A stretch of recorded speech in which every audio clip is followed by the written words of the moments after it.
Pemirsa, kita juga akan dengarkan pandangan dari kriminolog mengenai kejahatan yang kita dengarkan yang cukup mencengangkan ini. Kita sudah terhubung via daring dengan Pak Thomas Sunario. Selamat malam Pak Thomas.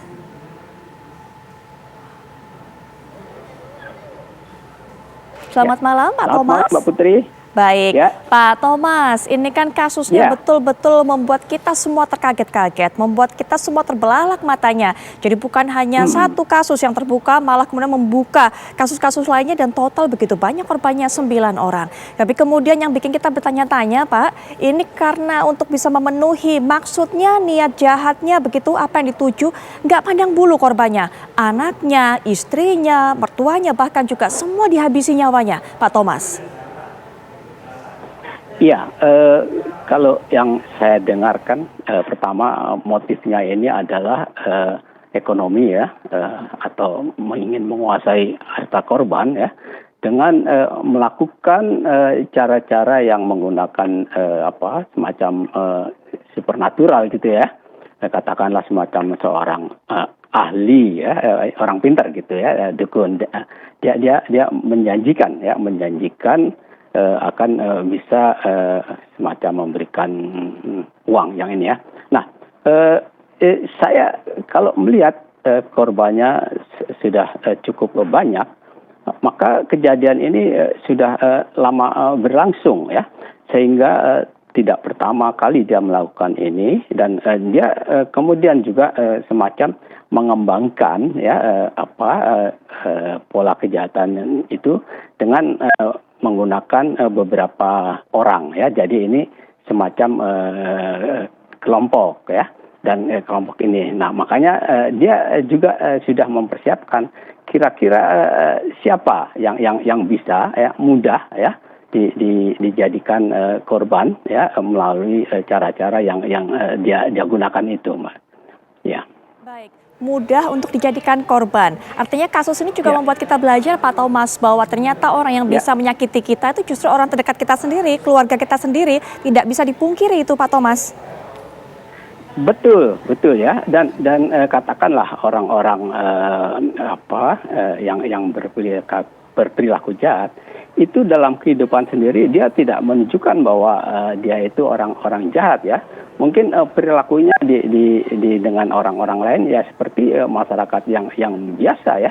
Tapi dia menggunakan orang-orang ini untuk dia manipulasi ya, untuk kepentingan dia ya.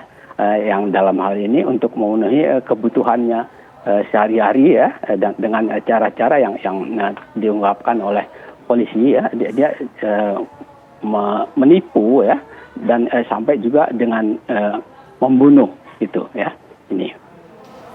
Baik Pak Thomas, nah ini juga bicara mengenai, nanti kita akan bicara mengenai kelompoknya, tapi kita juga bicara mengenai salah satu modus yang digunakan, ini menggoda para calon korban dengan penggandaan uang. Hal-hal seperti ini ternyata masih ampuh Pak Thomas, bagi masyarakat kita masih banyak yang tergoda bahwa ternyata uang itu masih bisa digandakan, itu yang masih belum bisa dilepaskan dari pikiran masyarakat sepertinya. Ya. Halo? Ya, Pak Thomas silakan. Ya, masyarakat kita ini, dalam kehidupan masyarakat kita ini semakin kompleks ya.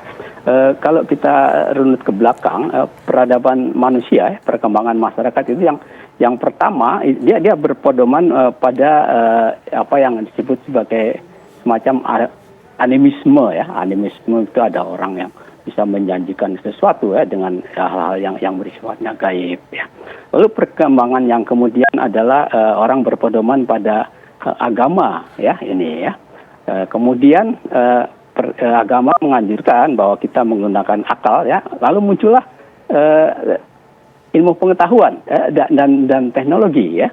Dan sekarang kita sudah masuk kepada abad informasi ya. Nah, dengan demikian semua itu mempengaruhi manusia di dalam kehidupannya, dan ini ada yang menggunakan ya untuk kepentingan pribadi ya. Jadi semua itu tadi yang saya sebutkan yang mendorong peradaban manusia itu bisa digunakan. Jadi semacam dua mata uang, mau dipakai untuk kebaikan ya, atau untuk katakanlah kejahatan.